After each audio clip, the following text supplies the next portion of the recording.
जय गोपीजन वल्लभ गिरिवरधारी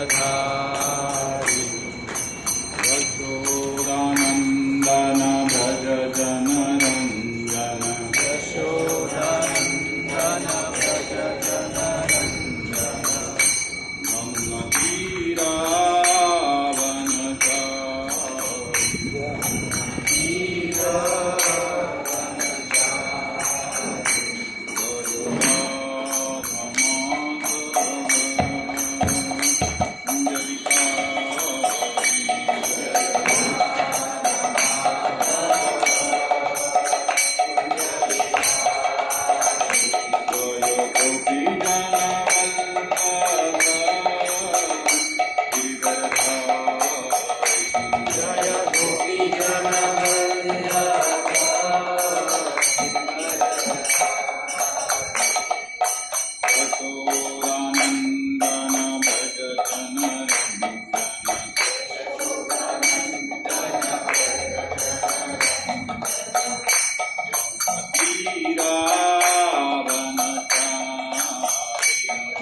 तो आप सभी का बहुत बहुत धन्यवाद, आभार।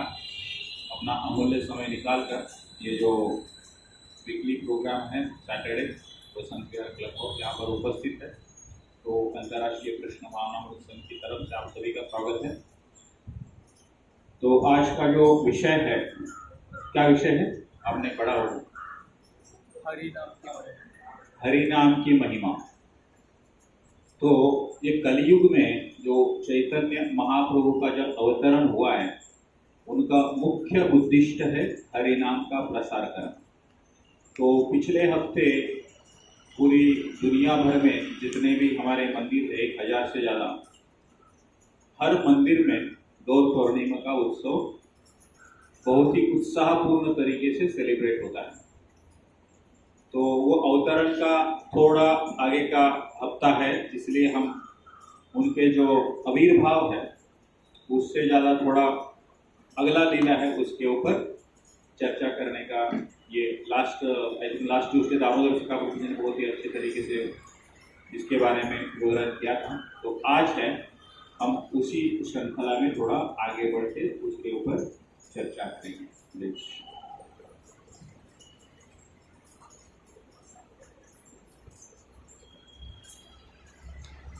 हरे कृष्ण। तो आज का ये विषय है। तो बिफोर वी स्टार्ट हम मंगलाचरण। ओम अज्ञानतिमिरान्धस्य ज्ञानाञ्जनशलाकया चक्षुरुन्मीलितं येन तस्मै श्रीगुरुवे नमः। श्रीचैतन्यमनोभीष्टं स्थापितं येन भूतले स्वयं रूपा कदा मह्यं ददाति स्वपदान्तिकम्।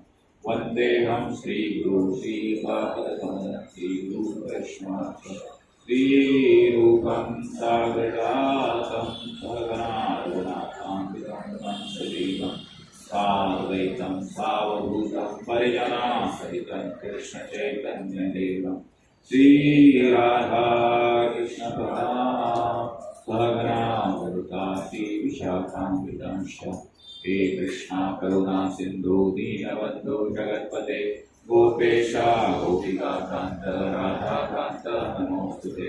तप्त कांचना गौरांगी राधे वृंदावनेश्वरी वृषभानुसुते देवी प्रणमामि हरिप्रिये। वाञ्छाकल्पतरुभ्यश्च कृपा सिन्धुभ्येव च पतितानां पावनेभ्यो वैष्णवेभ्यो नमो नमः। जय श्री कृष्ण चैतन्य प्रभु नित्यानंद श्री अद्वैत गदाधर श्रीवासादि गौर भक्तवृंद। हरे कृष्णा कृष्णा कृष्णा हरे हरे हरे राम राम राम हरे हरे। हरे कृष्ण।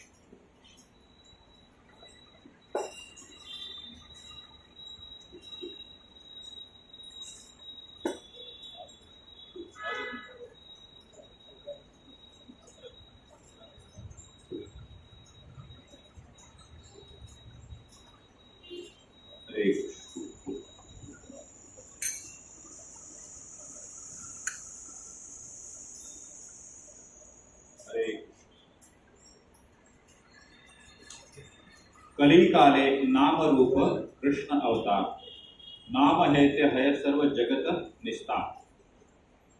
कली काले नाम रूप कृष्ण अवतार, इसका अर्थ ऐसा है कलयुग में भगवान स्वयं अवतरित होते हैं नाम के रूप में। तो हरिनाम का ये महत्व है।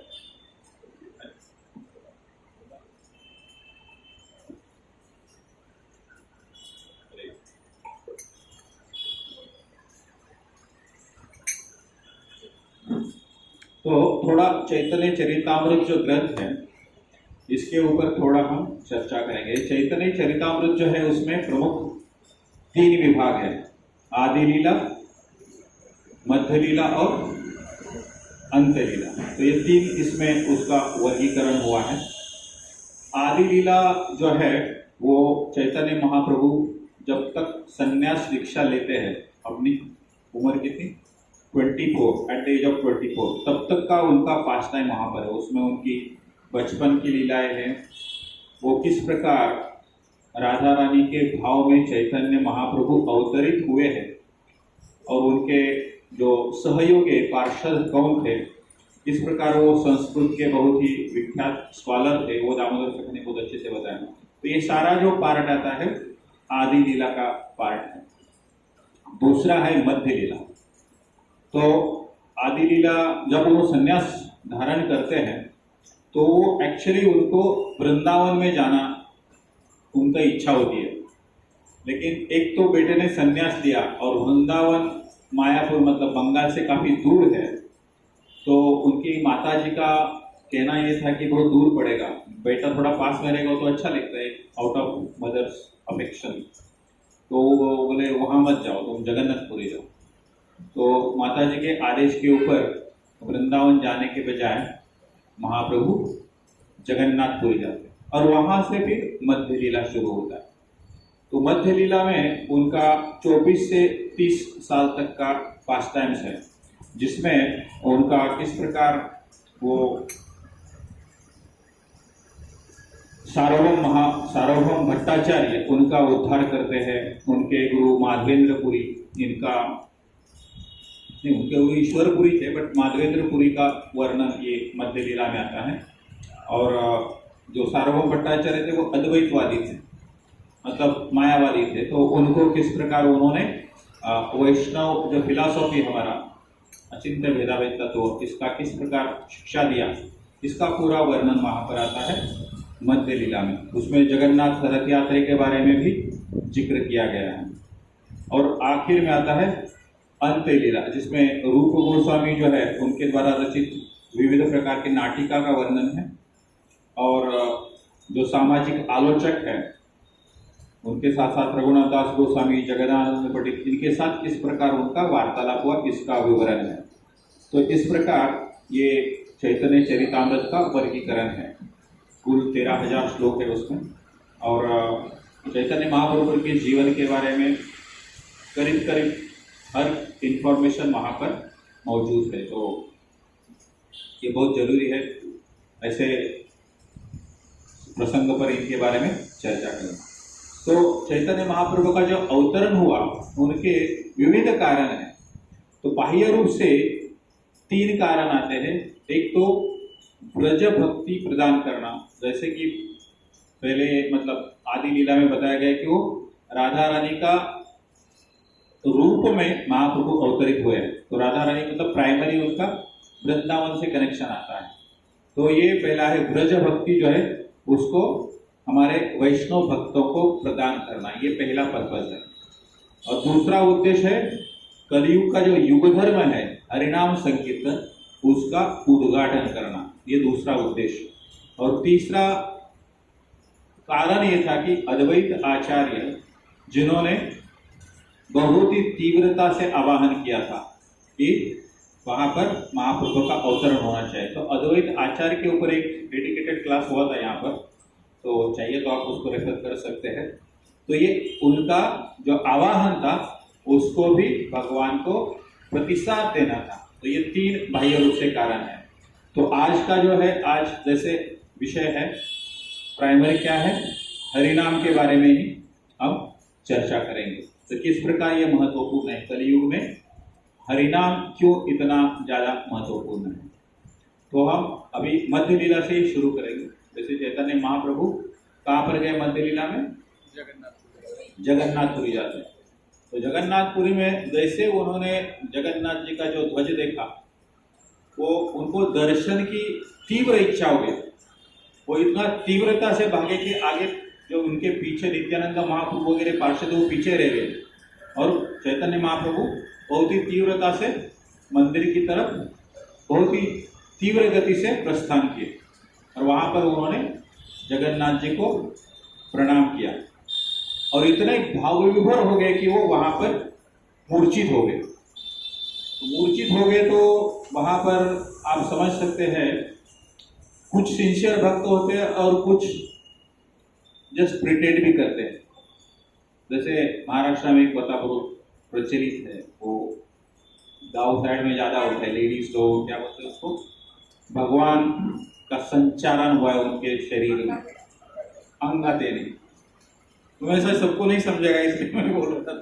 सो उसमें बोलते हैं कि भगवान जो उनके शरीर में प्रवेश करते हैं and they behave like a lord. सच है झूठ है पता नहीं, हो भी सकता है। तो लेकिन उसमें डेफिनेटली 100% सच तो नहीं होते, बिकॉज कुछ लोग प्रिटेंड भी करते हैं just to get some publicity. अभी जगन्नाथ मंदिर का प्रवेश द्वार है, तो यहाँ पर बहुत बार वहाँ के जो सिक्योरिटी गार्ड्स हैं वो उनको हटाने का प्रयास करते हैं। किंतु उसी समय वहाँ पर जो मंदिर के हेड पुजारी थे सार्वभौम भट्टाचार्य, वो वहाँ पर आते हैं। उन्होंने जैसे देखा ये चैतन्य महाप्रभु को, तो उनको उनके जो हावभाव रहता है, शरीर रहता है, शरीर की कांति होती है, कॉम्प्लेक्शन, ये सब देख के समझ गए कि ये कोई साधारण भक्त नहीं है, ये कोई साधारण भक्त नहीं है। और फिर वो सिक्योरिटी गार्ड को उन्होंने रोक दिया और उनको वो अपने घर पर लेके गए। वो मूर्छित अवस्था में वैसे ही लेके गए। और फिर पीछे से नित्यानंद महाप्रभु और बाकी उनके जो पार्षद है वो सब आ गए वहाँ पर। देखे तो महाप्रभु यहाँ पर है नहीं। तो वहाँ पर उन्होंने इंक्वायरी किया कि यहाँ पर कोई ऐसा ब्रह्मचारी आया था कि क्या हुआ उसके साथ। वो सब लोग बताते हैं कि वो सार्वभौम भट्टाचार्य उनको अपने घर पर लेके गए हैं। फिर नित्यानंद महाप्रभु बाकी पार्षदों के साथ सार्वभौम भट्टाचार्य के घर पे चले जाते हैं महाप्रभु को मिलने। तब तक ये वार्ता चारों तरफ फैल गई जगन्नाथपुरी में कि ऐसे ऐसे भगवान यहाँ पर अवतरित हुए हैं। और दर्शन के लिए सब लोग सार्वभौम भट्टाचार्य के घर पे पहुंच गए। तो सार्वभौम भट्टाचार्य ने सबका स्वागत किया, लेकिन ये मूर्छित अवस्था में है। तो सार्वभौम भट्टाचार्य को फिर भी विश्वास नहीं था कि ये भगवान के अवतार है, वो मानने को तैयार नहीं थे। किंतु उनको पहला ही साक्षात्कार वहां पर यह हुआ कि उनका शरीर पूरा निश्चित था, पल्स देखा, पल्स भी नहीं चल रहा है। किंतु उन्होंने एक कॉटन का बड जो है वो उनके नाक के वहां पर पकड़ लिया, तो उसमें मूवमेंट था, मतलब वो सांस चल रही थी लेकिन पल्स बंद था।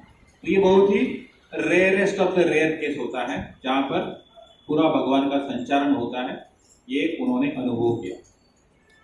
लेकिन उनको मूर्छे से बाहर कैसे है, लेकिन तब तक उनके पार्षद पहुंच गए थे, तो उन्होंने जोर से हरे कृष्णा कृष्णा कृष्णा हरे हरे, हरे राम राम राम हरे हरे। तो ये महामंत्र का उच्चारण किया, भी महामंत्र के गूंज से चैतन्य महाप्रभु मूर्छित अवस्था से बाहर आ गए। तो ये यहाँ से सार्वभौम भट्टाचार्य का उद्धार शुरू होता है। तो सार्वभौम भट्टाचार्य को उनके जो रिश्तेदार है, साले हैं, जिनका नाम था गोपीनाथ आचार्य,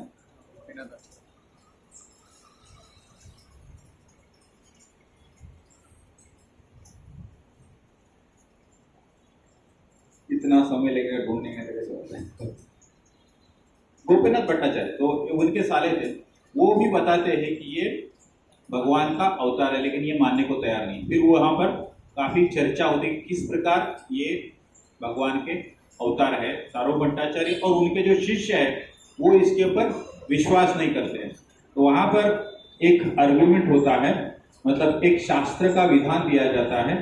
जो श्लोक इस प्रकार आता है, सुवर्ण वर्ण हेमांगो वरांगस चंदनांगदी संन्यास कृत समः शांतो निष्ठा शांति परायणः। इसका अर्थ क्या था, सुवर्ण वर्ण हेमांगो, स्वर्ण मतलब जिनका कॉम्प्लेक्शन गोल्डन है, हेमांगो मतलब स्वर्ण से पलित है उनका शरीर, और वरांग से चंदनांगदी, और चंदन का लेप जिनके शरीर के ऊपर लगाया हुआ है, संन्यास कृत समः शांतो, और वो सन्यासी रहेंगे, निष्ठा शांति परायण, निष्ठा पूर्वक रहेंगे वो। इसका शब्द सा अनुवाद इस प्रकार है, भगवान गौर सुंदर के अवतार में स्वर्णिम वर्ण के हैं, वास्तव में उनका शरीर, संपूर्ण शरीर जो सुंदर रूप से निर्मित है, पिघले हुए सोने के समान है, संपूर्ण शरीर पर चंदन का लेप लगा हुआ है, वो आध्यात्मिक जीवन की चौथी श्रेणी, मतलब चौथा श्रेणी कौन सा होता है, संन्यास। जैसे होता है बाल्यावस्था मतलब ब्रह्मचारी, गृहस्थ, वानप्रस्थ और संन्यास, ये चौथी अवस्था में रहेंगे, आत्मसंयम में रहेंगे, और मायावादी सन्यासी इष्ट इनकी दृष्टि जो है भिन्न होगी, वे भक्ति में लीन रहेंगे और संकीर्तन आंदोलन का प्रसारण करेंगे। तो ये जो है ये श्लोक कहाँ का है, महाभारत में जो विष्णु सहस्रनाम है, भीष्म पितामह युधिष्ठिर को बताते हैं, तो इसका रेफरेंस दिया जाता है। तो सार्वभौम भट्टाचार्य बोलते ये तो ठीक है, लेकिन ऐसा जरूरी नहीं वो यही है, भले गोल्डन कॉम्प्लेक्शन दिख रहा है, संकीर्तन का प्रसारण कर रहे हैं, फिर भी नॉट नेसेसरी, ये कोई और भी हो सकता है, ये मानने को तैयार नहीं है। तो इसके बाद फिर दोनों में काफी चर्चा शुरू होती है, सार्वभौम भट्टाचार्य और चैतन्य महाप्रभु में। तो चैतन्य महाप्रभु सभी को बोलते हैं, ये सार्वभौम भट्टाचार्य मेरे गुरु जैसे, आप चिंता मत करो, मैं उनको बराबर समझा दूंगा। अरे वो इतना कॉन्फिडेंस, स्वयं भगवान है तो उनको बोलने की आवश्यकता नहीं। तो सार्वभौम भट्टाचार्य क्या बोलते हैं, मैं आपको वेदांत दर्शन करता हूँ, आप जरा मेरे से सुनिए। उसके पहले उनका आपने कहाँ से दीक्षा लिया है, आपके गुरु महाराज कौन से, जैसे आपस में जैसे भक्तों में वार्ता होती है उसी प्रकार का वार्ता हुआ था। ये उनको ऑफर भी करते कि मैं आपको और दूसरी दीक्षा दे दूंगा इस प्रकार। लेकिन मेन तो ये है कि सार्वभौम भट्टाचार्य बोलते हैं मैं आपको वेदांत दर्शन का ये करूँगा, आपको क्या बोलते क्लास दे दूंगा, जैसे भागवतम क्लास रहता है। और उसके बाद महाप्रभु एग्री होते हैं, और ये जो वेदांत दर्शन का जो है स्पष्ट रूप से समझाने का उद्देश्य रहता है सार्वभौम भट्टाचार्य का। और 7 दिन तक महाप्रभु अटेंटिवली लिसन करते हैं वेदांत दर्शन जो सार्वभौम भट्टाचार्य वर्णन करते हैं। किंतु 7 दिन तक उन्होंने एक भी प्रश्न नहीं पूछा था सार्वभौम भट्टाचार्य को। तो सार्वभौम भट्टाचार्य पूछते हैं, आपने सुना इतनी शांति से, किंतु आपने कुछ भी रिएक्शन दिया नहीं, ना कोई आपने प्रश्न पूछा, आपको समझा कि नहीं पता नहीं है, आप जानते हैं वेदांत दर्शन को। तो चैतन्य महाप्रभु बोलते हैं, मैं वेदांत को पूरा जानता हूँ, वेदांत दर्शन को, लेकिन उसकी व्याख्या जो आपने की है वो मुझे समझती नहीं है।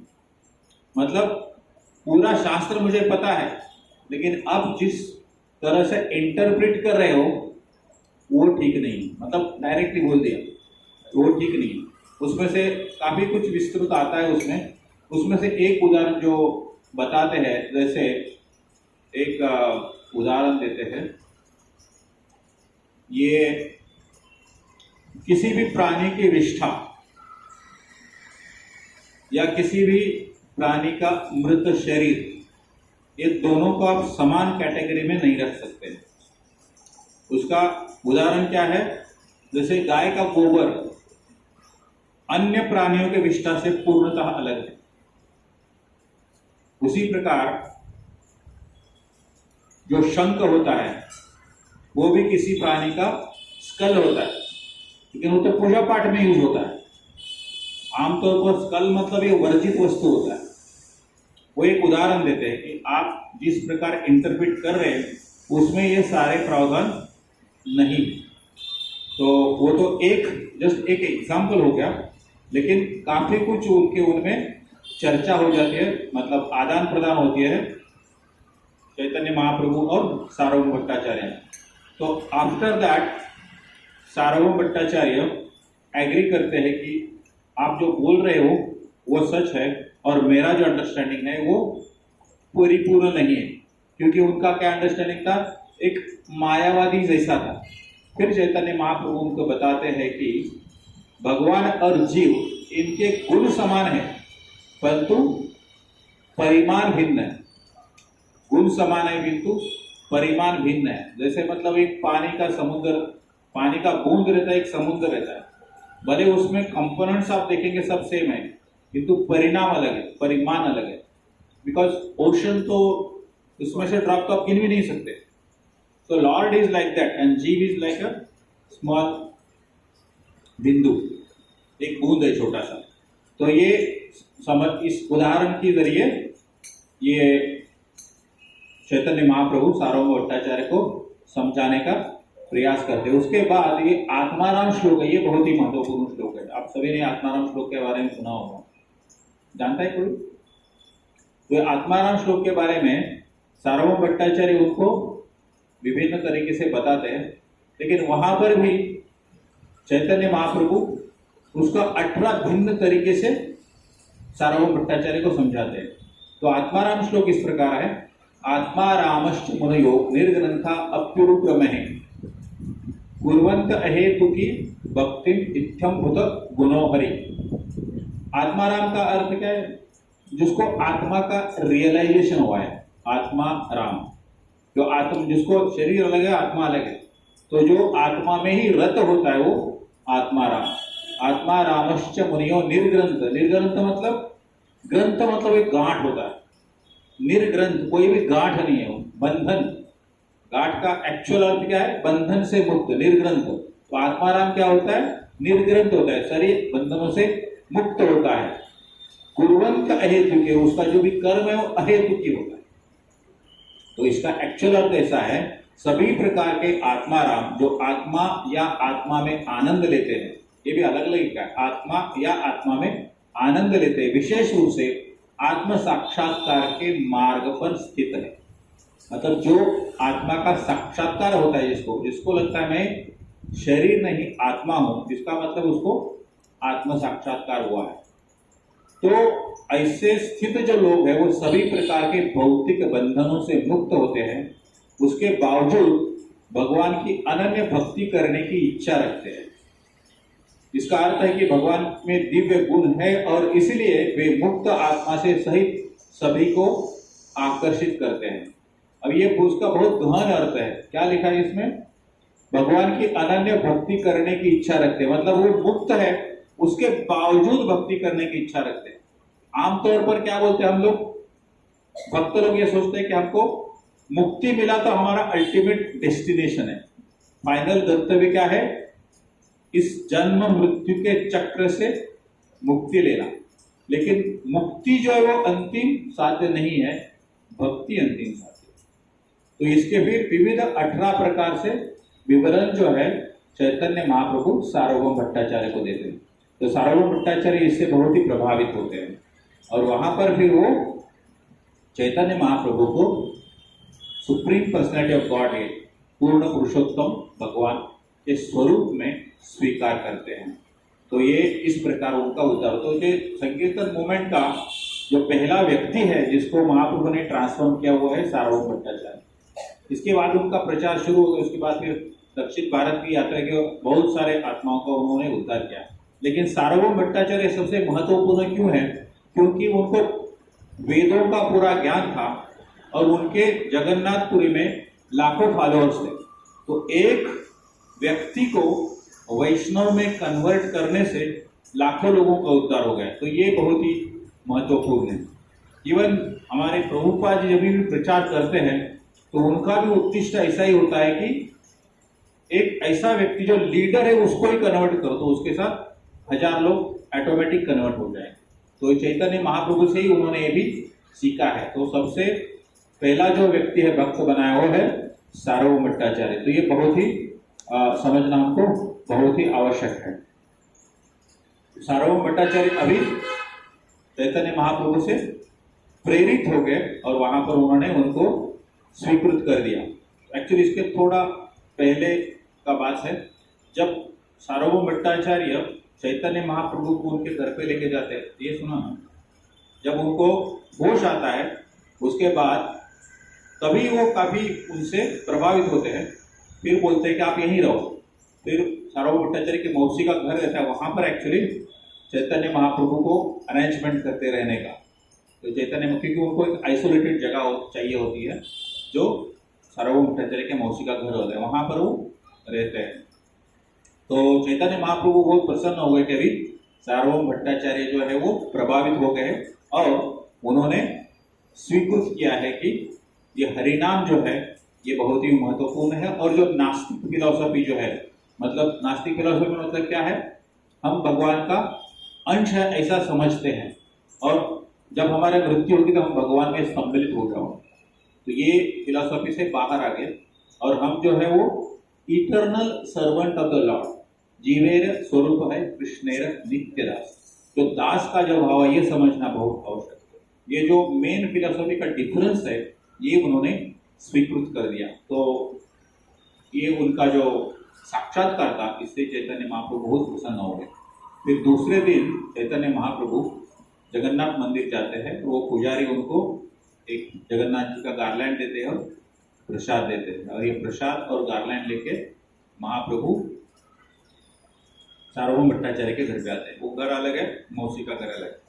तो सार्वभौम भट्टाचार्य नींद से उठते हैं, देखते तो बाहर महाप्रभु आए, तो तुरंत भागे भागे आ गए, उनको दंडवत प्रणाम किए और महाप्रभु ने उनको जो प्रसाद जो लेके आए थे जगन्नाथ जी का वो सार्वभौम भट्टाचार्य को दे दिया। सार्वभौम भट्टाचार्य ने तुरंत प्रसाद ग्रहण कर लिया। तुरंत प्रसाद ग्रहण कर लिया कैसे, नींद से उठे थे, उन्होंने अपना जो रेगुलर कार्य करना है वो कार्य किया नहीं था, मुंह भी धोया नहीं था, स्नान नहीं किया था, इसी अवस्था में ही प्रसाद ग्रहण किया। तो ये अच्छा बात है कि नहीं है? शास्त्रों में पढ़ा था सार्वभौम भट्टाचार्य ने, वो बोलते हैं कि जब भी हमको प्रसाद मिलेगा वो हमको तुरंत ग्रहण करना चाहिए, उसमें देरी नहीं करना चाहिए। भले अभी इसके बाद प्रसाद आया है और आप स्नान करने जाओगे ये करोगे तो उसमें समय जाएगा। तो प्रसाद तुरंत लेना बहुत ही आवश्यक है, ये शास्त्र का विधान है। तो ये इस प्रकार सार्वभौम भट्टाचार्य का एक दोष लोग वो खुद उद्धरित करते हैं। वो कहते हैं कि हे महाराज, आपने समस्त जगत का उद्धार किया, लेकिन समस्त जगत का उद्धार किया ये कोई बड़ी बात नहीं है, लेकिन आपने मेरा उद्धार किया ये बहुत बड़ी बात है। मतलब अब इस्कॉन में भी हम देखते हैं हजारों लोग भक्त बन रहे हैं, लेकिन हम बने वो बड़ी बात है। उसी प्रकार सार्वभौम भट्टाचार्य का वो रियलाइजेशन है। ये प्रसाद की तरफ आते हैं, वो कंटिन्यूएशन में है।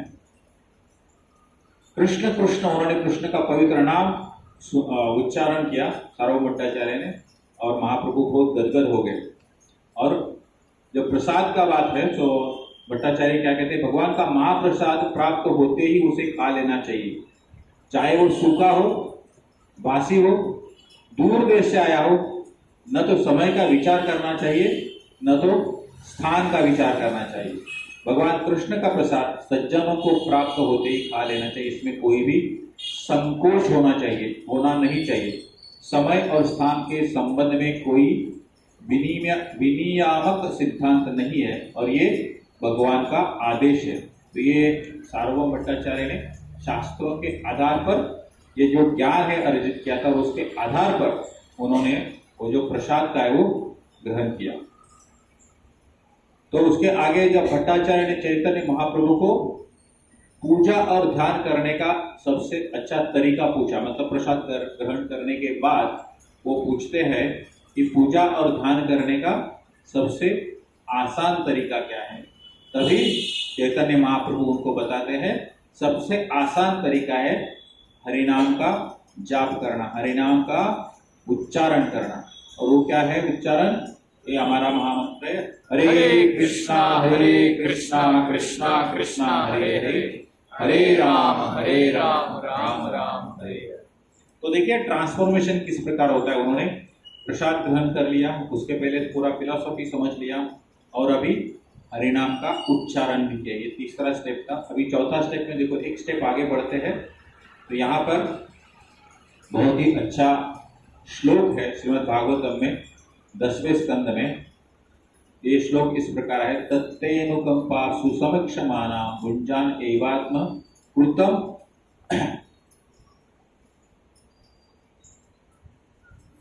विपाकम रुद्भाग वपुर्भि विदधन नमस्ते जीवेत यो मुक्ति पदे स दायभाग। एक श्लोक है, मतलब तत्ते अनुकंपा सुसमीक्षमाना, मतलब my dear lord, one who has earnestly waits for your mercy. मतलब जिसको रियलाइजेशन हुआ है वो भगवान की कृपा के लिए क्या करते हैं, इंतजार करते हैं। They wait for the mercy of the lord. तत्तेनुकंपा सुसमीक्षमाना, अनुकंपा मतलब भगवान की कृपा, सुसमीक्षमाना मतलब इंतजार करना। तो भगवान आपका कृपा होने के लिए सभी लोग क्या करते हैं, इंतजार करते हैं। भुंजान एवात्म कृतम विपाकम, वो क्या करते हैं, जो भी हमारे जीवन में तकलीफ होती है, विपत्ति आती है, संकट आता है, वो सारा संकट क्या सोचते हैं, हमारे पूर्व कर्म के अनुसार होता है। ये समझना बहुत आवश्यक है। इसके लिए कभी भी हम भगवान को दोष नहीं देना चाहिए, क्योंकि जो भी होता है हमारे कर्म के अनुसार होता है। एक बहुत ही अच्छा पुस्तक है, life comes from life, doctor Moody ने लिखा है। किसी ने सुना है इसके बारे में? उसने काफी रिसर्च किया है नियर डेथ एक्सपीरियंस। ये द डॉक्टर 1976 में उन्होंने ये किताब पब्लिश किया था। तो he went to that extent, हमारे शरीर के ऊपर अगर कुछ बर्थ मार्क जिसको बोलते हैं, उसका क्या कारण हो सकता है, और वो पुराना बर्थ किस प्रकार है। ये मेडिकल साइंस का रिसर्च है। अगर आपके शरीर के ऊपर पुराने जन्म में कुछ अगर जख्म है तो वो इस जन्म में भी दिखता है। जो भी व्यंग वगैरह होता है ना, कभी कभी किसी का कुछ उंगली बड़ा होता है, छोटा होता है, कुछ कुछ होता है, and that is because of the past शरीर। तो ये कर्मा है, वो आपको इस जीवन में भी आता है। ये मेडिकल का तो ये एक है, और दूसरा है वो पास्ट जन्म में लेके जाने का, वो भी एक है, उसको भी वैदिक सिद्धांत के अनुसार है। तो ये से ये सिद्ध करते हैं कि आपका अभी का जो भी समस्या है ये आपके पास्ट कर्मा के अनुसार है। कर्मा में भी हो सकता है इस जन्म का हो गया, पिछले जन्म का होगा, लेकिन जो व्यक्ति स्थितप्रज्ञ है वो ये समझता है कि मेरे जीवन में जो भी परिस्थिति है, रुद्रभाग वपुर्भि विदधनमस्ते, ये सब एक्सेप्ट करके आपको नमस्कार करते हैं, आपका शरण लेते हैं। और ये अगला वाक्य बहुत महत्वपूर्ण है, जीवेत यो मुक्ति पदे सदाय भाकु, और उनको मुक्ति मिलती है। तो इसलिए हमारे जीवन में जो भी विपत्ति आती है उससे कभी बाहर निकलने का ज्यादा प्रयास नहीं करना चाहिए।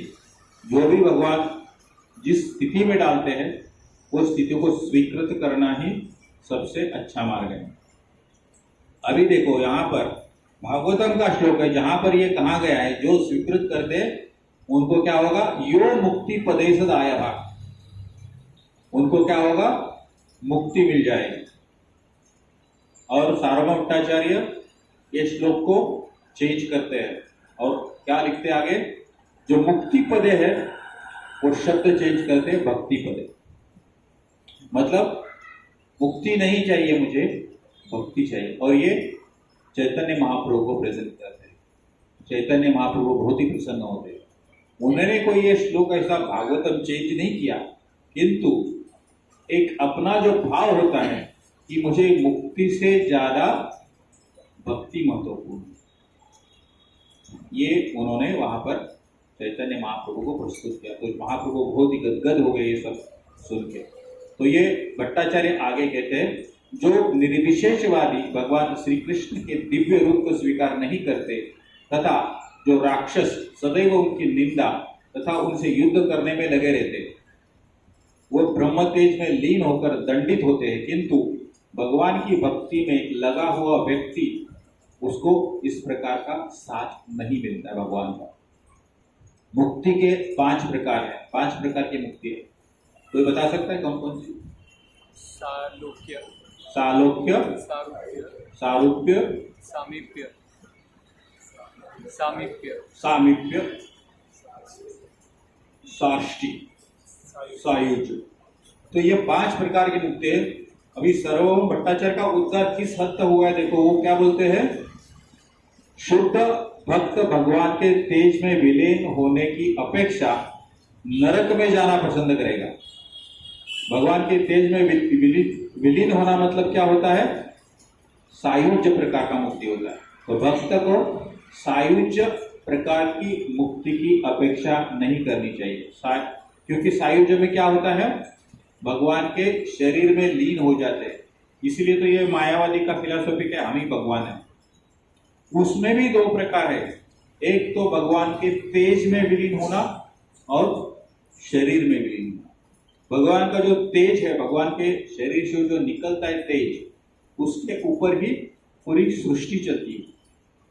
तो या तो आप सायुज्य मुक्ति में तेज में विलीन होते हैं या तो भगवान के शरीर में विलीन होते, दोनों खराब है। लेकिन शरीर में विलीन होना तो नरक में जाने से भी खराब है। ये सार्वभौम भट्टाचार्य का रियलाइजेशन देखो कहां से कहां के। जब वो भगवान का साकार रूप ही मानते नहीं थे, वहां से लेकर खुद की मुक्ति, उनको सायुज्य मुक्ति भी नहीं चाहिए। ये चैतन्य महाप्रभु के जो उन्होंने जो भी उनको समझाया उसका प्रभाव के कारण हुआ। ये मुक्ति का थोड़ा सा हम देखने का प्रयास करते हैं। सालोक्य क्या अर्थ होता है कि जिस देवता की पूजा की जाती है उसकी दुनिया या क्षेत्र में जाना, ये बोलते सालोक्य। लोक्य मतलब प्लेस, अबोर्ड। तो जैसे भगवान कृष्ण की भक्ति करेंगे तो भगवान कृष्ण का जो लोक है दैट इज गोलोक। तो वो गोलोक में हमारा एक गंतव्य स्थान होगा। तो उसी प्रकार जिस देवता की हम भक्ति करेंगे वो लोक में हमारा गंतव्य स्थान हमको प्राप्त होता है। ये बोलता है, ये इसको बोलते हैं सालोक्य मुक्ति। सामीप्य दूसरा प्रकार है, इसका अर्थ है देवता के साथ निकटता या उनके संगति में रहना, ये होता है सामीप्य मुक्ति। तीसरा प्रकार है सारूप्य, इसका अर्थ है देवता के समान रूप या विशेषता ये प्राप्त करना, जिसे अक्सर नारायण जैसे चतुर्भुज रूप या उनके रूप में वर्णित किया जाता है। ये होता है सारूप्य। और सार्ष्टी मतलब भगवान या देवता के समान ऐश्वर्य या दिव्य गुण की प्राप्ति होना, ये होता है सार्ष्टी। और नंबर 5 है सायुज्य। ये है, इसका अर्थ है सर्वोच्च सत्ता के साथ विलय होना, मर्ज होना। ये संभव नहीं। संभव नहीं मतलब ये इसके हमको अपेक्षा नहीं होना चाहिए। सायुज्य मुक्ति का जो 5 प्रकार है, ये सार्वभौम भट्टाचार्य चैतन्य महाप्रभु को बताते हैं। तो ये देखो, ये मतलब ये ऐसा शिक्षक कितना खुश होगा जो जिसको हम पढ़ाते हैं। आमतौर पर भी हम देखते हैं शिक्षक को जो है ब्राइट स्टूडेंट बहुत पसंद होते हैं। कभी कभी अगर अच्छा शिक्षक है तो उनको उनकी गलती निकालना भी अच्छा लगता है, इससे भी हम कुछ सीख सकते हैं। तो ये सार्वभौम भट्टाचार्य का इस प्रकार उद्धार होता है। ये चैतन्य चरितामृत का ये वर्णन है। तो किस प्रकार ये हरिनाम का जो मूवमेंट है, इसमें सबसे पहला जो लीडर है, सबसे पहला जो प्रचारक है, वो सार्वभौम भट्टाचार्य को चैतन्य महाप्रभु ने उनका इस प्रकार उद्धार किया, और उनके साथ जितने भी उनके पार्षद थे वो सभी का भी उद्धार हो गया। अभी हम इसका रेफरेंस श्रीमद् भागवतम में भी सिर्फ हरिनाम का कहाँ का रेफरेंस है उतना ही उसके ऊपर ही चर्चा करेंगे। तो आमतौर पर क्या होता है, कोई भी अगर हम कोई भी ग्रंथ पढ़ते हैं या इवन कोई मूवी देखते हैं, उसमें भी क्या होता है, शुरुआत में हमको एक अंदाज आ जाता है कि ये किस विषय पर है। ये मूवी या ये स्टोरी या क्या बोलते हैं उसको, फिक्शन बुक, इसका विषय क्या है समझ में आता है, और अंत में उससे क्या संदेश मिलता है ये प्राप्त होता है, ये समझ में आता है। उसी प्रकार श्रीमद् भागवतम का सबसे पहला श्लोक जो है उसमें क्या आपको कहा गया है, सत्यम परम धीमहि। सत्यम परम धीमहि, धीमहि का अर्थ क्या है, ध्यान करना। सत्यम मतलब सत्य, तो सत्य का जो ध्यान करना चाहिए, ये श्रीमद् भागवतम का शुरुआत है, पहला स्कंद, पहला अध्याय, पहला श्लोक। इसमें यह शब्द आता है सत्यम परम धीमहि। मैं भगवान के जो सत्य रूप है उसका ध्यान करता हूँ। अभी सत्य क्या है, सत्य का ध्यान करता हूँ, ठीक है। सत्य क्या है, सत्य का वर्णन 10वें स्कंद में आता है। वो इस प्रकार है, सत्यव्रतम सत्य परम त्रिसत्य संत्यस्य योनि निहितम च सत्ये सत्यस्य सत्य अमृत सत्य नेत्रम सत्यात्मकम त्वाम शरणम प्रपन्नम। इसका अर्थ क्या होता है, सत्य व्रतम, व्रत मतलब एक प्रतिज्ञा होती है। हमारा जो उपवास करते हैं उसको भी व्रत ही बोलते हैं, लेकिन उसमें महत्वपूर्ण क्या है, सत्य। हम सत्यता से निभाएंगे तो वो व्रत कंप्लीट हो जाएगा। तो सत्य व्रतम, दूसरा शब्द है सत्य परम। परम मतलब उच्च, सबसे ऊपर, कंप्लीट। तो एक होता है सत्य व्रतम सत्य परम त्रिसत्य सत्यस्य। ये त्रिसत्य सत्य से भी महत्वपूर्ण है, मतलब आप सत्य हो, कहां पर हो, त्रिसत्य। त्रिसत्य मतलब निर्माण, मेंटेनेंस एंड अनाइलेशन। ये सारे में भी आपका ही मेन रूप आता है। इसमें जो सत्य है वही आपका रूप है। उसका हिंदी में क्या बोलते हैं, सृजन, पालन और संहार। ये जो सृष्टि की 3 अवस्था है, इसमें भी आप ही सत्य हो, जिसमें आप विद्यमान है और आप परम सत्य है। इसको बोलते हैं त्रिसत्य सत्यस्य। वास्तव में जब कोई पूर्णतः सत्यनिष्ठ नहीं होता है तब भगवान की कृपा उसको प्राप्त नहीं होती है। और ये किसको होती है, पाखंडियों को। आप सृष्टि के सभी अवयवों में सक्रिय हो। अभी उसके अगले वाले का अर्थ में डायरेक्ट भावार्थ पढ़ता हूँ। सृष्टि के सभी अवयवों में सक्रिय है, जो 5 तत्व है, पृथ्वी, जल, अग्नि, वायु और आकाश, ये है निहितम च सत्य, ये वास्तविक सत्य है। और इसीलिए आपको अंतर्यामी, आंतरिक शक्ति के रूप में जाना जाता है। आप सभी के लिए समान हैं और आपके निर्देश सभी के लिए, सभी समय के लिए लागू होते हैं। आप सभी सत्यों के आदि हैं, इसलिए हम आपको प्रणाम करते हैं। हम आपके सामने आत्मसमर्पण करते हैं और विनती करते हैं कि आप हमें सुरक्षा प्रदान कीजिए। ये 10वें अध्याय में सत्य का वर्णन है। तो पहले सत्यम परम धीमहि, और सत्य क्या है, ये हर चीज जो सृष्टि में जितनी भी चीजें है वहां पर जो सत्य स्वरूप भगवान है। और अंत में लास्ट श्लोक, आखिरी स्कंद के आखिरी अध्याय का आखिरी श्लोक, वो क्या बोलते हैं? नाम संकीर्तन यस्य सर्व पाप प्रणाशनम प्रणामो दुख शमनस्तम नमामि हरिपरम। नाम संकीर्तनम यस्य सर्व पाप प्रणाशनम, ये बहुत ही सिंपल है, ये समझ में आ जाएगा। नाम संकीर्तन यस्य सर्व पाप प्रणाशनम, नाम संकीर्तन से क्या होगा? सारे पाप का नाश हो जाएगा। सर्व पाप प्रणाशनम प्रणामो दुख शमनस्तम नमामि हरिपरम, ऐसे भगवान को मैं प्रणाम करता हूँ। मैं उन परम प्रभु श्री हरि को सादर प्रणाम करता हूँ जिनका पवित्र नाम ये सामूहिक कीर्तन के समस्त पाप को नष्ट हो जाते हैं तथा उनको नमस्कार करने से समस्त भौतिक कष्ट दूर हो जाते हैं। ये भौतिक कष्ट सबसे बड़ा मुश्किल प्रॉब्लम है। हम सभी क्या है? भौतिक कष्ट से परेशान हैं। आदि दैविक, आदि भौतिक और आदि आध्यात्मिक, ये तीनों प्रकार के कष्ट से हम सभी परेशान हैं। कोई नहीं है ग्रुप में, हर किसी के पास है। तो इसका भी हमको यहाँ पर सॉल्यूशन दिया गया है। तो देखो भागवतम का कितना सुंदर रीति से हम समझ सकते हैं। शुरुआत भी है, शुरुआत में क्या? सत्यम परम धीमहि, उसके बाद सत्य का व्याख्या 10वें स्कंद में आता है और अंत में हरि नाम का महत्व भी दिया गया। तो इसलिए जो भागवतम है ये बहुत ही महत्वपूर्ण है समझने के लिए। तो हरिनाम का जो महत्व है किस प्रकार विदित होता है भागवतम में, ये हम समझ सकते हैं। इतना ही नहीं, श्रीमद् भगवद गीता में भी भगवान कृष्ण क्या बोलते हैं? यज्ञानाम जप यज्ञोस्मि, ये 10वें अध्याय में वर्णन आता है। तो जितने भी यज्ञ है उसमें से जप जो है मैं स्वयं हूं। इसलिए भगवान कृष्ण का जप करना है तो भी भगवान कृष्ण का ही करना है। ये बहुत ही सुंदर तरीके से और परिपूर्ण तरीके से हम समझ सकते हैं। और एक संदर्भ आता है हरिनाम के बारे में, या चैतन्य महाप्रभु का अवतरण के बारे में। हरिनाम का तो ये देख लिया आखिरी श्लोक है, लेकिन ये चैतन्य महाप्रभु किस प्रकार हरिनाम का जो है वो प्रचार करने हेतु तो अवतीर्ण हुए हैं, या तो संकीर्तन मूवमेंट को रीएस्टैब्लिश करने के लिए आए, इसका वर्णन भी आता है। वो किस प्रकार है ये सब काफी सुना होगा आपने। कृष्ण वर्णम विशाख कृष्णम सांगोपांगास्त्र पार्षदम यज्ञ संकीर्तन प्राय यजंते ही सुमेध सहा। तो कृष्ण वर्णम, इसका अर्थ क्या होता है? वर्ण मतलब वर्णमाला, जो स्वर होता है।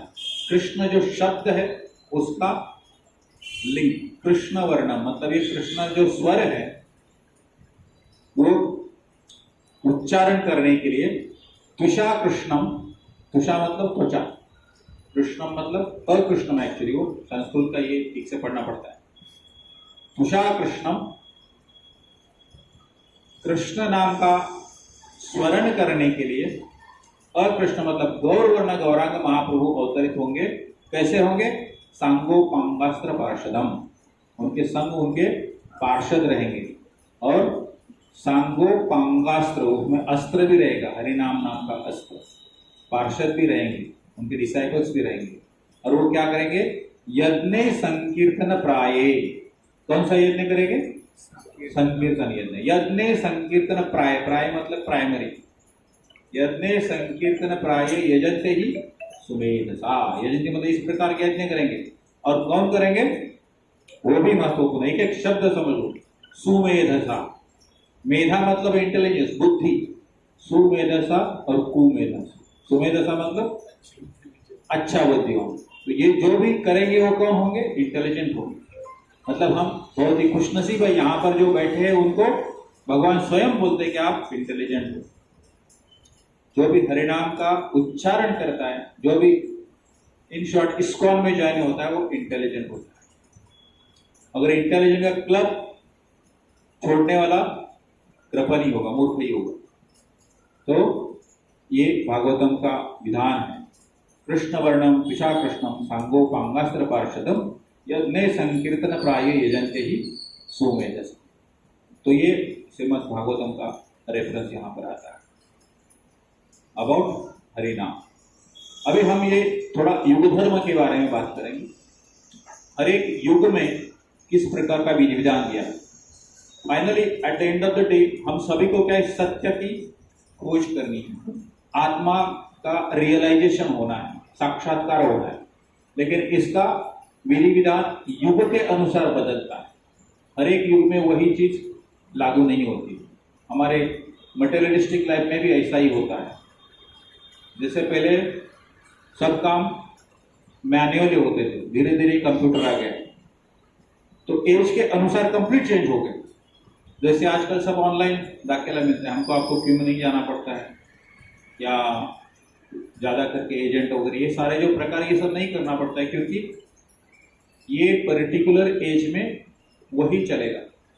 आउटडेटेड चीज़ें नहीं, टाइपराइटर आजकल कोई यूज नहीं करता है। तो उसी प्रकार वो पर्टिकुलर पीरियड में जो भी सटीक है उसका ही आधार लेना पड़ता है आपको। तो ये जो प्राइमरी 4 युग है, सत्ययुग, त्रेता युग, द्वापर युग और कलयुग, हर एक युग में साक्षात्कार करने का विधि अलग अलग होता है। और हरिनाम जो है वो कलयुग के लिए वर्णित किया गया। फिर भी हम जस्ट फॉर इंफॉर्मेशन ये जानना आवश्यक है कि सत्ययुग में क्या था, किस प्रकार लोग साक्षात्कार करते थे। इससे फायदा क्या होगा कि हमको समझ में आ गया कि हमको कितना बड़ा सहूलियत मिला है। Being in Kaliyuga also to realise the lord is easy. पहले क्या करते थे, सत्ययुग में कृते यध्यायतो विष्णु, कृते मतलब सत्ययुग, कृते ध्यायतो विष्णु, तो विष्णु की आराधना करनी पड़ती, ध्यान करना पड़ता। वाल्मीकि ऋषि का नाम सुना है? कितने वर्ष तपस्या किया था उसने? 60,000 वर्ष तपस्या किया, 60,000 ईयर्स। वो टाइम पे एवरेज लाइफ स्पैन जो था वो 1 लाख वर्ष हुआ था। फिर भी 1 लाख वर्ष में 60,000 वर्ष बहुत ज्यादा होता है। आज की तारीख में तुलना करेंगे तो हम उतना नहीं करते, जस्ट फॉर कंपैरिजन से। और वो भी क्या है, ध्यान है, जाप नहीं। जाप तो हम चलते फिरते करते हैं, खाली हमको सुनना है। लेकिन जिस प्रकार ध्यान होता है उतना कठिन नहीं है। तो वाल्मीकि ऋषि ने 60,000 वर्ष तपस्या की। इतना तपस्या की कि उनके शरीर में कीड़े मकोड़े लग गए, ये इतना हालत खराब हो गया हो। उसी प्रकार अगर आप हिरण्यकश्यप का भी उदाहरण देंगे तो वो तो पहचाने लायक नहीं था, उसके शरीर से पूरा आग ही निकल रहा था। तो जब ब्रह्मा जाए वो तो ढूंढना पड़ा, वो उनको समझ में आया जहां से आग निकलती उधर वो जाने का है। इतना कठिन परिस्थिति था सत्ययुग में, लेकिन तभी साक्षात्कार का विधान वही था, कृते यध्यायतो विष्णु। उसके बाद आता है त्रेता युग। त्रेता युग में क्या है, त्रेतायाम यजतो मखय। मखय मतलब यज्ञ करना। तो यज्ञ भी बहुत ही कठिन होता है। यज्ञ के लिए सबसे पहले तो शुद्ध ब्राह्मण की आवश्यकता होती है। शुद्ध ब्राह्मण आज के तारीख में तो मिलना बहुत ही मुश्किल है।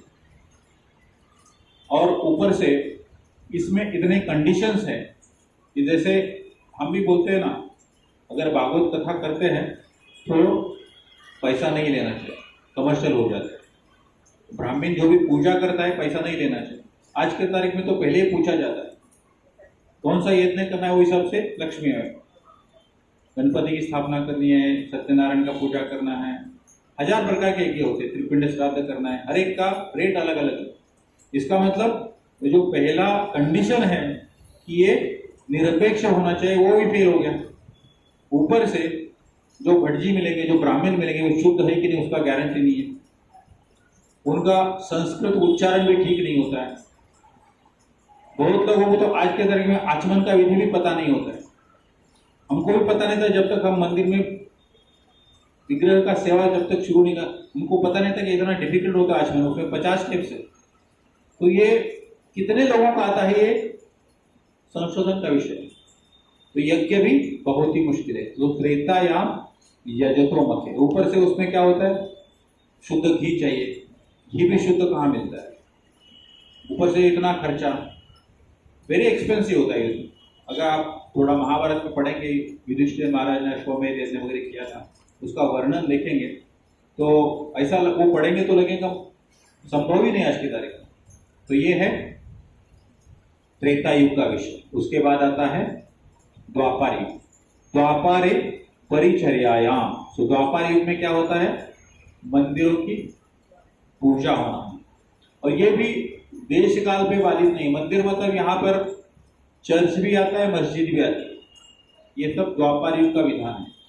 वहां पर मंदिर में पूजा कितना मुश्किल है। एक मंदिर हमको कभी राधा गोपीनाथ में जाते थे, खाली प्रसाद करना ही मालूम था, संडे जाके लेक्चर और प्रसाद, इसके अलावा कुछ पता नहीं था। अभी पता चलता है 3:30 बजे से लोग लगे हैं उसमें सेवा में, कितना कठिन है।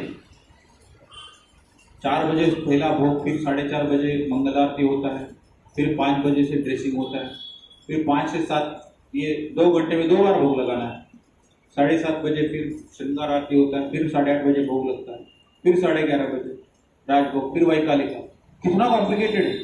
तो ये मंदिर का जो पूजा है परिचर्या आया, ये भी हमारों को पूरा ज्ञान नहीं है। जितना ज्ञान है उस पर बोल रहा हूँ, एक्चुअल शास्त्र में और कॉम्प्लिकेटेड हो तो ये भी बहुत ही मुश्किल है। मतलब ये त्रेता युग का विधान है। तो और लास्ट में आता है कलयुग। कलयुग में क्या है? कलव तत् हरि कीर्तना। कलयुग में सिर्फ हरि का कीर्तन, इतना सिंपल है।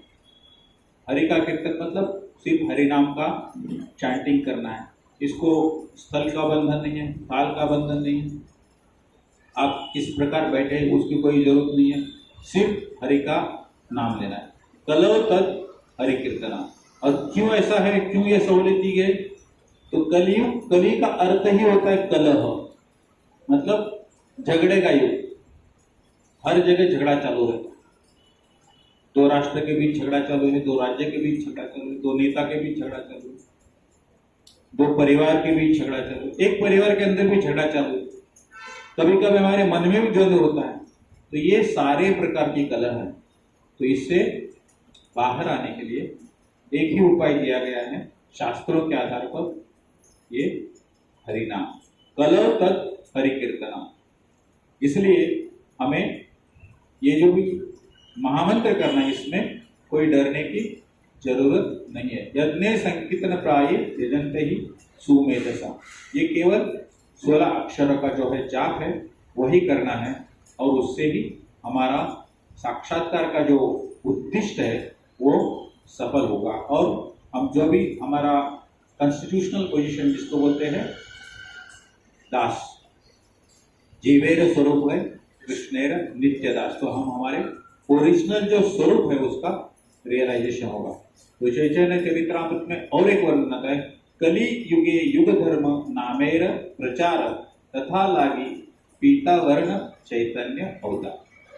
चैतन्य चरित्रामृत आदि लीला चैप्टर 3 श्लोक नंबर 40। कली युगे युग धर्म, कलियुग का युग धर्म क्या है? नामेर प्रचार, हरि नाम का प्रचार करना, ये है युग धर्म है। और ये किसने हमको दिया? तथा लागे पीत वर्ण, मतलब भगवान चैतन्य महाप्रभु का यहाँ पर वर्णन आता है। तो कलियुग की जो धार्मिक प्रथा है पवित्र नाम की महिमा का प्रचार करना, इसी उद्देश्य से पीले रंग में भगवान चैतन्य महाप्रभु ने अवतरण किया। तो ये जो श्लोक है इसका परपट में प्रभुपाद जी बहुत ही सुंदर रीति से लिखते हैं, इस कलियुग में सभी के लिए व्यवहारिक प्रणाली भगवान के नाम का जाप है। प्रभुपाद जी परपट में लिखते हैं, इस युग में भगवान चैतन्य ने इसकी शुरुआत की थी। भक्ति योग वास्तव में पवित्र नाम के जाप से ही शुरू होता है। जैसे कि मध्वाचार्य ने मुंडक उपनिषद और अपनी टिप्पणी में पुष्टि की है। टिप्पणी के अंदर दूसरी टिप्पणी का संदर्भ है। उन्होंने नारायण संहिता का श्लोक उद्धरण किया है जो इस प्रकार है, द्वापरीय जनेर विष्णु पंचरात्रैस्तु कैवले कलौ तु नाम मात्रेण पूज्यते भगवान श्री हरि। द्वापर युग में लोगों को भगवान विष्णु की पूजा केवल नारद पंचरात्र और अन्य ऐसी अधिकृत पुस्तकों के विनिमय सिद्धांतों द्वारा करनी चाहिए। अभी थोड़ी देर पहले मैं बोल रहा था ना, ये हम जो कर रहे हैं, लेकिन एक्चुअल रेफरेंस क्या है? यहाँ पर बताया प्रभुपाद जी ने नारद पंचरात्र का रेफरेंस दिया गया। हालांकि कलियुग में लोगों को केवल भगवान के पवित्र नामों का जाप करना चाहिए। हरे कृष्ण मंत्र का उल्लेख कई उपनिषदों में विशेष रूप में किया गया है, जैसे कलिसंतरण उपनिषद में कलि संतन उपनिषद में बहुत ही स्पष्ट रूप से कहा गया है, हरे कृष्णा कृष्णा कृष्णा हरे हरे, हरे राम राम राम हरे हरे। इति षोडश नाम्नः कलि कल्मष नाशनम नातः परतरोपाय सर्व वेदेषु दृश्यते। समस्त वैदिक साहित्य की खोज करने के बाद इस युग के लिए हरे कृष्ण के कीर्तन से अधिक उत्कृष्ट धर्म पद्धति नहीं है। तो ये बहुत ही स्पष्ट रूप से कलि संतरण उपनिषद में दिया गया है। तो इस प्रकार हम समझ सकते हैं कि किस प्रकार ये हरिनाम जो है ये सबसे आसान तरीका है, सरल तरीका है, और ये कलियुग के लिए शास्त्रों के आधार पर है। जैसे चैतन्य महाप्रभु ने हरिनाम का प्रचार किया, वो खुद से नहीं किया, इसके लिए पूरा आधार है यहाँ पर, शास्त्रों के आधार पर किया। फर्क इतना ही है कि नवद्वीप में क्या था, जैसे पूना को क्या बोलते हैं, ऑक्सफोर्ड ऑफ ईस्ट, जहाँ पर हर प्रकार के स्टूडेंट्स है, उस प्रकार नवद्वीप में थे। तो ये सब कर्मकांड में लगे थे, तो उनको एक्चुअल भक्ति का मार्ग से वो भटक गए थे। तो उनको वापस लाने के लिए जिस प्रकार अद्वैत आचार्य ने प्रार्थना की, और उनका मेन उद्देश्य ये था कि हरिनाम का जो है वो उद्घाटन करना या पुनर्निर्माण करना, और उसी उद्देश्य से उन्होंने भगवान का आह्वान किया, और चैतन्य महाप्रभु ने उनको रिस्पॉन्स देके अवतरण किया। तो ये है हरिनाम का महिमा, और ये मध्य लीला में इतना सारा है, और अंत लीला में जब चैतन्य महाप्रभु गंभीरा में थे तभी उन्होंने इसका निर्मित किया, शिक्षाष्टकम। शिक्षाष्टकम भी बहुत महत्वपूर्ण, इसके ऊपर थोड़ा करके फिर हम विराम देंगे। तो शिक्षाष्टकम आप में से बहुत लोगों ने सुना होगा, चेतो दर्पण मार्जनम भव महादावाग्नि निर्वापनम। तो हमारा जो चित्त है वो मलिन हुआ है, उसको क्या करना चाहिए, मार्जनम, शुद्ध करना चाहिए। चेतो दर्पण मार्जनम भव महादावाग्नि निर्वापनम। और भव महादावाग्नि, दावाग्नि मतलब क्या है, फॉरेस्ट फायर। फॉरेस्ट फायर, जो जंगल में आग लगती है, वहां कोई आग लगाने जाता नहीं है, अपने आप लग जाती है। जिस प्रकार हम यहाँ पर अवतरित हुए हैं भूमंडल पे, अपने आप आ जाते, किसी ने कुछ किया नहीं, उनका कर्म अपना अपना होता है, लेकिन हमारा जो अस्तित्व है ये इसका तुलना जो किया है वो भव महादावाग्नि के इसके साथ किया गया। चेतो दर्पण मार्जन भव महादावाग्नि निर्वापन। तो ये भव महादावाग्नि का निर्वापन कैसे करेंगे, चेतो दर्पण मार्जन। और चित्त क्योंकि मलिन था, तो उसको जब तक शुद्ध नहीं होगा तब तक हमको हमारा प्रतिमा उसमें दिखेगा नहीं। चित्त का प्रतिमा देखेंगे, जब जैसे घर में मिरर होता है उसके ऊपर धूल जमा होता है, उसमें हमारा चेहरा ठीक से दिखता नहीं, उसके लिए क्या करना पड़ता है, क्लीन करना पड़ता है। चेतो दर्पण मार्जनम भव महादावाग्नि निर्वापनम। अगला लाइन है, श्रेय कैरव चंद्रिका वितरणम विद्यावधु जीवनम। इसका अर्थ क्या होता है, श्रेय कैरव चंद्रिका वितरणम। ये जो अमावस्या के बाद कौन सा दिन आता है, प्रतिपदा बोलते हैं। तो तभी चंद्रिका, तो चंद्रिका से एक और दिखता है, श्रेयो कैरव चंद्रिका। फिर क्या होता है, वितरणम, धीरे धीरे एक एक दिन बढ़ता है, प्रथमा द्वितीय तृतीया चतुर्थी, तो एकादशी तक वो थोड़ा क्लीन दिखता है, और बाद में पूर्णिमा को पूरा कंप्लीट हो जाता है। और वो जो स्टेप है वो विद्यावधु जीवनम, पूर्ण ज्ञान जो है वो उद्धृत होता है। चेतो दर्पण मार्जनम भव महादावाग्नि निर्वापनम। तो एक एक दिन थोड़ा थोड़ा क्लीन करते जाएंगे तो फिर पौर्णिमा तक पूरा प्रकाश, विद्यावधु जन, पूर्ण प्रकाश जो है वो हमारे जीवन में उद्धरित होगा।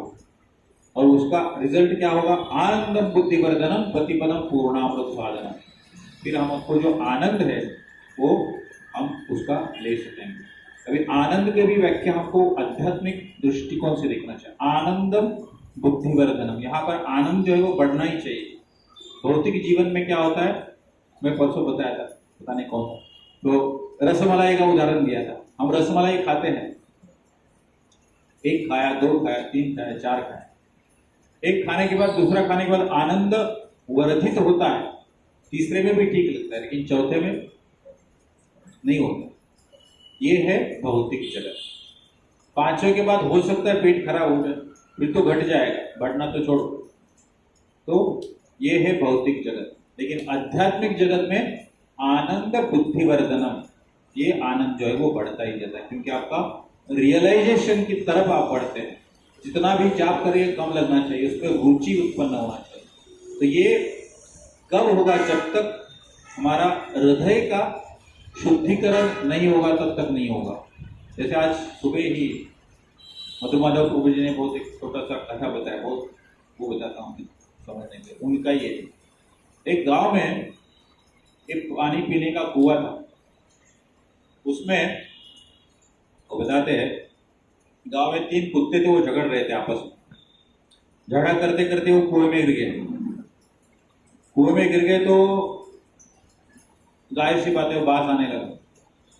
अभी पंचायत बैठी, अभी क्या करना पड़ेगा इसको, कुछ तो उसका सॉल्यूशन चाहिए, क्योंकि पानी पीने लायक नहीं है। तो उन्होंने महाराज को बोला, तो महाराज जी बताइए कुएं का क्या करें?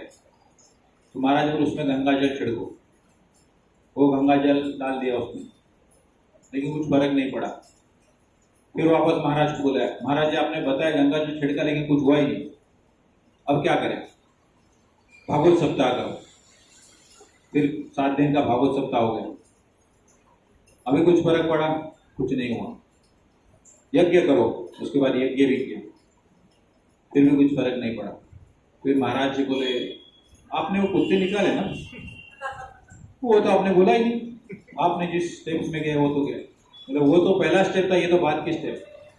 तो मतलब हमारे मन दिल में जो भी अशुद्धि है उसका निवारण सबसे पहला करना जरूरी है, वो है चेतोदर्पण माध्यम, सबसे महत्वपूर्ण है। तो ये इसका विधि है, विद्यावधू जीवनम आनंद बुद्धिवर्धनम। तो इस प्रकार हमारे जीवन में आनंद जो है वो बुद्धिवर्धनम। और उसके बाद क्या हुआ? पूर्णामृत स्वादन, फिर हम उसका पूर्ण रूप से आस्वादन कर सकते। सर्वात्म स्नपनम परम विजयते श्री कृष्ण संकीर्तन। फिर यहाँ पर आता है वापस श्री कृष्ण संकीर्तन। तो सर्वात्म स्वपनम, फिर हमारा उसमें क्या होगा? सर्वात्म स्वपनम मतलब हरि श्री कृष्ण का संकीर्तन है, उसमें हमारा पूरा स्नान हो जाएगा, सर्वात्म स्नपनम। तो ये बहुत ही महत्वपूर्ण है। ये शिक्षाष्टकम का एक वर्ष है। और एक वर्ष है जो भी समझना अच्छा है, नाम नामकारी बहुधा निज सर्वशक्ति तत्रार्पिता नियमित स्मरणेन काल एतादृशी तव कृपा गौवर्णमापि दुर्दैवम ईदृशम इहाजनि अनुराग। नाम नामकारी बहुधा निज सर्वशक्ति, मतलब नाम नामकारी मतलब आप अपने नाम में जो है वो पूर्ण रूप में अवतरित होते हैं। नाम नामकारी बहुधा निज सर्वशक्ति, और नाम के अंदर आपने आपकी शक्ति निवेशित की, नाम के अंदर ही आपकी शक्ति है। नाम नामकारी बहुधा निज सर्वशक्ति तत्रार्पिता नियमित स्मरणेन काल। इसका अर्थ है, मैं अर्थ ही पढ़ता हूं डायरेक्ट। हे मेरे प्रभु, हे भगवान, आपके पवित्र नाम में जीव के लिए सभी प्रकार के सौभाग्य निहित है, और इसीलिए आपके कई नाम हैं, जैसे कृष्ण, गोविंद, जिनके द्वारा आप अपना विस्तार करते हैं। नाम नामकारी, आपने अपनी सारी शक्तियां उन नामों में निवेशित कर दी है, और उन्हें याद करने के लिए कोई कठोर नियम नहीं है। जैसे हम बात कर रहे थे कि जाप करने के लिए कोई कठोर नियम नहीं है। यज्ञ के लिए क्या आपको प्रॉपर आचमन करना चाहिए, प्रॉपर स्नान करना चाहिए, समय ढूंढना चाहिए, मुहूर्त ढूंढना चाहिए। यहाँ कोई मुहूर्त नहीं, कोई रिस्ट्रिक्शन नहीं, कोई कठोर नियम नहीं है। मेरे प्रभु, यद्यपि आप अपने पवित्र नामों की उदारता पूर्वक शिक्षा देकर पतित बद्ध जीवों पर इतनी दया करते हैं, फिर भी वे इतने अभागी है। दुर्दैवम ईदृशम, अभागी है कि पवित्र नाम का जाप करते समय अपराध कर बैठता है। सबसे बड़ा गड़बड़ इधर हो जाता है। जाप तो करते लेकिन क्या होता है? अपराध कर बैठते हैं। और इसलिए मुझे जाप के प्रति आसक्ति प्राप्त नहीं हुई। ये देखो पंचलाइन है। मतलब हम बहुत बार सोचते हैं 20 साल से जाप करें, 25 साल से जाप करें, रियलाइजेशन नहीं हो रहा है, बिकॉज जो करते हैं वो अपराध के साथ। इसलिए अपराध रहित करना बहुत जरूरी है। और इसलिए मुझे जप के प्रति आसक्ति प्राप्त नहीं होती है। और कृष्ण नाम में सभी भगवान सर्वशक्तिमान है, तो भगवान की सारी शक्तियां वहां हैं, बस हमें एहसास होना चाहिए। अतः नाम नकारी बहुधा निज सर्वशक्ति तत्रार्पिता, और परम पुरुष की सारी शक्ति, सारा सामर्थ्य पहले से ही उसमें निहित है। तो ये हरे नाम का महिमा है, चैतन्य चरितामृत में वर्णित है। तो इसके लिए हमको ज्ञान कैसे मिलेगा? ज्ञान का रूप भी भगवान कृष्ण है। तो भगवद गीता में भगवान स्वयं बताते हैं, तेषां सतत युक्तानां भजतां प्रीतिपूर्वकं ददामि बुद्धियोगं तम येन मामुपयान्ति ते। मैं क्या करता हूं? जो भी मेरा प्रीतिपूर्वक भजन करते, तेषां सतत युक्तानां भजतां प्रीतिपूर्वकं ददामि बुद्धियोगं तम, उनको मैं, ददामि मतलब मैं देता हूं, प्रदान करता हूं। क्या प्रदान करता हूं? बुद्धि योगम, ऐसा बुद्धि देता हूं मैं जिसके द्वारा ये न मामुपयान्ति, जिसके द्वारा वो मेरे पास आ सकते हैं। तेषाम एवा अनुकंपार्थम अहम ज्ञानजम तमः नाशयात्मात्म भावस्तो ज्ञान दीपेन भास्वता। और इनके हृदय में ज्ञान दीप का प्रज्वलन मैं स्वयं करता हूं। बट उसके लिए क्या करना चाहिए? तेषाम सतत युक्तानां भजतां प्रीतिपूर्वकं, ये भगवद गीता का वचन है। इसका अनुवाद इस प्रकार है, जो लोग निरंतर प्रेम पूर्वक मेरी सेवा में लगे रहते हैं, मैं उन्हें वह समझ देता हूं जिसके द्वारा वो मेरे पास आ सकते हैं। उन पर विशेष दया करने के लिए मैं उनके हृदय में निवास करके ज्ञान के प्रकाशमान दीपक से अज्ञान जन्य अंधकार को नाश करता हूं। श्री प्रभुपाद तात्पर्य में कहते हैं, कृष्ण भावना भावित व्यक्ति भौतिक गतिविधियों में रुचि नहीं रखता है और वह शराब, महिलाओं तथा इस प्रकार के मोह जैसे भौतिक व्यवस्थाओं में आनंद नहीं लेता। यदि आप कृष्ण भावनामृत बन जाते हैं तो कृष्ण आपके जीवन की जिम्मेदारी संभाल लेते हैं। प्रभुपाद जी तात्पर्य बताते हैं, और आपको कुछ भी करने की जरूरत नहीं है।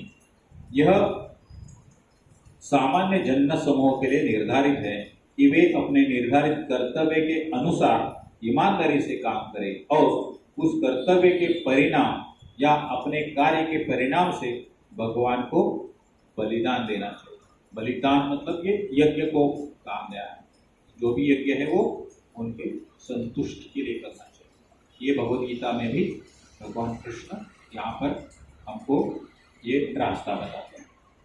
तो इस प्रकार हम समझने का प्रयास करें। जस्ट एक समराइज करता हूँ, हमने कितना चर्चा किया अभी तक। जैसे हमने शुरुआत की कहाँ से? कली काले नाम रूप कृष्ण अवतार, किस प्रकार कलयुग में भगवान कृष्ण हरिनाम के रूप में अवतरित होते हैं। ये चैतन्य चरितामृत का वर्ष है, क्योंकि ये हरिनाम का विषय है, इसलिए संबंधित है। फिर इस प्रकार चैतन्य चरितामृत में 3 खंड है, आदि लीला, मध्य लीला, अंत लीला। हर लीला में इस प्रकार वर्गीकरण किया गया है। जैसे चैतन्य महाप्रभु के बालपन की, बचपन की जो लीला है वो आदि लीला में है, टिल ही टुक द संन्यास। इस संन्यास के बाद एक 6 वर्ष उन्होंने साउथ इंडिया में जो भी प्रचार किया, प्राइमरी सार्वभौम भट्टाचार्य का उद्धार किया, वो मध्य लीला का पाठ है। और अंत लीला उनके उम्र के 30 साल के बाद वाला है, जिसमें से प्राइमरी है शिक्षाष्टकम का निर्मित, जहाँ पर गंभीरा में उन्होंने वो रचाया है। फिर सार्वभौम भट्टाचार्य का और चैतन्य महाप्रभु का वार्तालाप किस प्रकार होता है और किस प्रकार चैतन्य महाप्रभु सार्वभौम भट्टाचार्य का उद्धार करते हैं, उनको निर्विशेषवादी से एक साकार रूप में किस प्रकार मुक्ति करना चाहिए, और मुक्ति के विविध प्रकार जो है अंत यहाँ पर सार्वभौम भट्टाचार्य खुद ही समझने के बाद एक, जैसे हम अंत में एग्जाम देते हैं उस प्रकार का वो एग्जाम देते हैं, किस प्रकार की मुक्ति उनको आयोजक नहीं चाहिए। तो ये सार्वभौम भट्टाचार्य का बहुत ही बड़ा रियलाइजेशन का वहाँ पर वर्णन आता है। उसके आगे हमने देखा इसका श्रीमद् भागवतम में क्या रेफरेंस है? भागवतम का शुरुआत कैसे होता है? सत्यम परम धीमहि, और उसके बाद ये सत्य क्या है, ये 10वें स्कंद में आता है। वो क्या है? सत्यव्रतम सत्य परम त्रिसत्य सत्यस्य योनि निहितम च सत्य। तो सत्य के परिभाषा क्या है वो समझने का प्रयास किया, और अंत में भागवत में क्या होते? नाम संकीर्तनीयस्य सर्व पाप प्रणाशा। तो नाम संकीर्तन ये किया किस प्रकार हमारे सारे पापों का नाश करता है। प्रणामो दुख शमनस्तम नमामि हरिप्रिय, और इसी भगवान हरि को मैं प्रणाम करता हूँ। फिर युग धर्म का चर्चा किया हमने, जैसे सत्ययुग, त्रेता युग, द्वापर युग और कलयुग में हर एक युग में हमको आत्म साक्षात्कार करने के लिए किस प्रकार का विधि विधान है, ये भी श्रीमद् भागवतम के आधार पर समझने का प्रयास किया।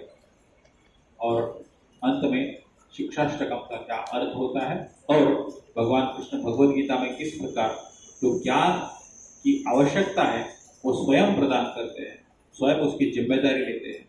और प्रभुपाद जी बोलते हैं जो भक्त है उसको और कुछ करने की जरूरत नहीं है, जो भी भगवान कृष्ण ने हमको आश्वासित किया है उसी मार्ग के ऊपर चलना चाहिए। ऑफकोर्स चैतन्य महाप्रभु ने वो मार्ग बहुत ही सुलभ कर दिया, कलयुग के अनुसार री एस्टैब्लिश किया हरिनाम संकीर्तन मूवमेंट, और इसमें सम्मिलित होना चाहिए। और हम सभी बहुत ही भाग्यवान हैं कि क्या है, हम सुमेधसा, we are the intelligent one जो हरिनाम का उच्चारण करते हैं। बहुत बहुत धन्यवाद, आपने इतना शांतिपूर्ण तरीके से श्रवण किया। इसलिए हरिनाम प्रभु चैतन्य महाप्रभु की जय, भागवतम की जय, वेदांत स्वामी श्री रूपाल की जय। तो इस प्रयास में अगर कुछ त्रुटि हो तो कृपया क्षमा कर दीजिए। तो यही आज का कंक्लूड कर सकते। इसके साथ किसी का कोई प्रश्न?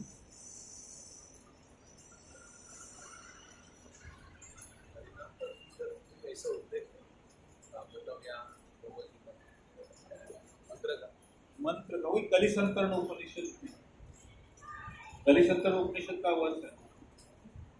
महामंत्र पहले लिखा है हरे नाम हरे कृष्णा कृष्णा कृष्णा हरे हरे, हरे राम राम राम हरे हरे, इति षोडश,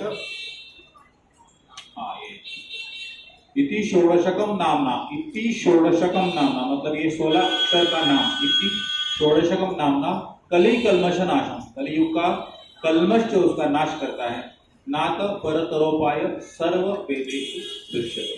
ये कलिसंकरण में इसका विवरण आता है, तो ये डायरेक्ट वहां तक। इसलिए मैं बोल रहा हूँ चैतन्य महाप्रभु ने स्वयं तो नहीं किया, खाली शास्त्र में जो है लोग भूल गए उसको वापस रिमाइंड करना या रीएस्टाब्लिश करना। सिर्फ रिमाइंड करने से होता नहीं, तो उन्होंने तो जिस प्रकार सार्वभौम भट्टाचार्य का उद्धार किया और ये सबसे महान भक्त है, उसके साथ फिर उनके जो भी जितने भी अनुयायी थे, क्योंकि वो बहुत ही विद्वान थे सार्वभौम भट्टाचार्य, और जगन्नाथपुरी मंदिर के हेड पुजारी थे। मतलब आप सोचो कितनी बड़ी उनका मतलब जो फैन फॉलोइंग कितना बड़ा हुआ। अभी मैं एडवांस वर्ड यूज कर रहा हूँ, मेरे को सूझ नहीं रहा है क्या शब्द बोलूं, लेकिन उनका मतलब काफी बड़ा प्रभाव था वहां पर। तो ऐसे प्रभावशाली व्यक्ति एक बार स्वीकृत करता है तो समाज में उसका एक लंबा असर पड़ता है। इसलिए चैतन्य महाप्रभु ने जो मेन जो व्यक्ति है उसी को ही टारगेट। हरे कृष्णा बोल और कुछ? सार्वभौम भट्टाचार्य के मासी का घर और गंभीरा का वो सेम ही। सार्वभौम भट्टाचार्य के मासी के घर में गए थे चैतन्य महाप्रभु। हाँ, वो जगन्नाथपुरी में है, तो एग्जैक्ट मुझे नहीं पता अभी, बट गंभीरा डिफरेंट है। डिफरेंट, वो तो अंतलीला में ना, वो अलग अंतलीला में। तो हाँ, एक माला जाप करेंगे। हरिनाम का अगर चर्चा किए तो जाप करना तो आवश्यक है। मंदिर के जो पीछे है वो सार्वभौम भट्टाचार्य का मूल है, जगन्नाथ मंदिर के जो पीछे है, हाँ पीछे के साइड है वो जगन्नाथ सार्वभौम भट्टाचार्य का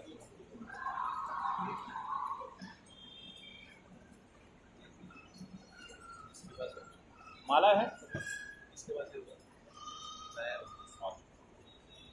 जिनके पास है माला निकालिए, जो नहीं है वो बोल सकते हैं। जैसे हम अभी थोड़ी देर के लिए कोई आवश्यकता नहीं, दिल से बोलना जरूरी है। पहली बार कोई आया? Anybody first time? फिर ठीक है, फिर बताने की जरूरत।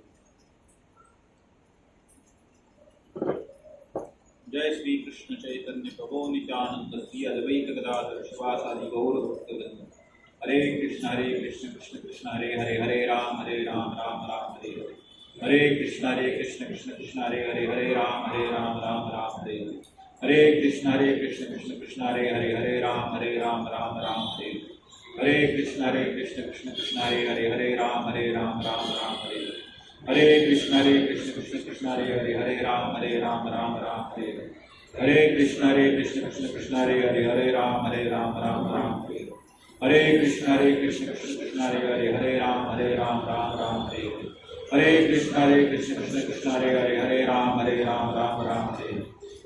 हरे कृष्ण कृष्ण हरे हरे, हरे राम राम हरे हरे, हरे कृष्ण कृष्ण हरे हरे, हरे राम राम हरे हरे, हरे कृष्ण कृष्ण हरे हरे, हरे राम राम हरे हरे, हरे कृष्ण कृष्ण हरे हरे, हरे राम राम हरे हरे, हरे कृष्ण कृष्ण हरे हरे, हरे राम राम हरे हरे, हरे कृष्ण कृष्ण हरे हरे, हरे राम राम हरे हरे, हरे कृष्ण कृष्ण हरे हरे, हरे राम राम हरे हरे, हरे कृष्ण कृष्ण हरे हरे, हरे राम राम हरे हरे, हरे कृष्ण कृष्ण हरे हरे, हरे राम राम हरे हरे, हरे कृष्ण कृष्ण हरे हरे, हरे राम राम हरे हरे, हरे कृष्ण कृष्ण हरे हरे, हरे राम राम हरे हरे, हरे कृष्ण कृष्ण हरे हरे, हरे राम राम हरे हरे, हरे कृष्ण कृष्ण हरे हरे, हरे राम राम हरे हरे, हरे कृष्ण कृष्ण हरे हरे, हरे राम राम हरे हरे, हरे कृष्ण कृष्ण हरे हरे, हरे राम राम हरे हरे, हरे कृष्ण कृष्ण हरे हरे, हरे राम राम हरे हरे, हरे कृष्ण कृष्ण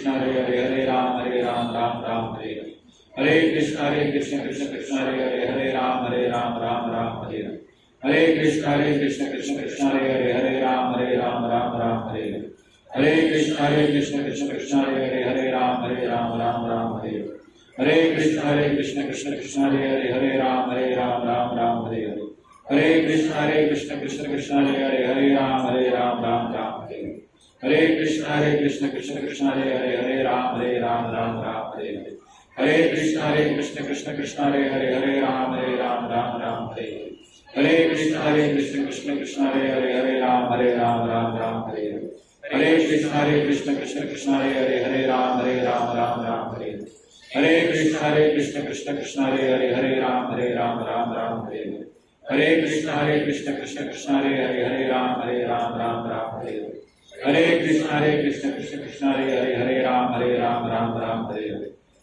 हरे कृष्ण कृष्ण हरे हरे, हरे राम राम हरे हरे, हरे कृष्ण कृष्ण हरे हरे, हरे राम राम हरे हरे, हरे कृष्ण कृष्ण हरे हरे, हरे राम राम हरे हरे, हरे कृष्ण कृष्ण हरे हरे, हरे राम राम हरे हरे, हरे कृष्ण कृष्ण हरे हरे, हरे राम राम हरे हरे, हरे कृष्ण कृष्ण हरे हरे, हरे राम राम हरे हरे,